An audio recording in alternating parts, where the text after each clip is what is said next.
ஒருத்தன் சம்பாதிக்கிறதுனுடைய முதல் நோக்கம், நீ ஆபீஸ்ல வேலை செய்ய, சொந்தமா கடை வச்சிரு, என்னமா நீ மேனேஜர் ஆயிரு அல்லது கூலியாள் ஆயிரு. முதல் நோக்கம் சம்பாதிப்பதற்கு உங்கள் குழந்தைகளுக்கு நீங்கள் சொல்லிக் கொடுங்கள். அடித்து சொல்லுகிறேன், கோடி ரூபாய் இல்லாவிட்டாலும் கூட ஒரு கோடீஸ்வரன் என்ன வாழ்க்கை வாழ்றான்னு அல்லாஹ் அந்த பிள்ளைக்கு தருவான். எழுதி வச்சுங்க.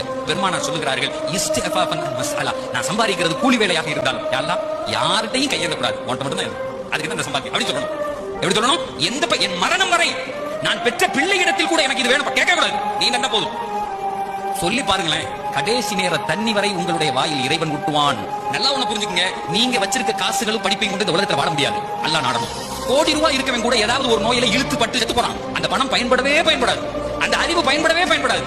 இந்த உலகத்தில் எதுவாக இருந்தாலும் இறைவன் நாடும். எத்தனையோ பேர் ஏழையா இருப்பான், 4 கமர் இருக்கும், கட்டி கொடுத்துருவான். குவைத்தில் ஆயில் கம்பெனில மேனேஜரா இருக்கேன், ஆனா இங்க பார்த்தா ஒரு ஊடு கட்டி முடியலங்கிறான்.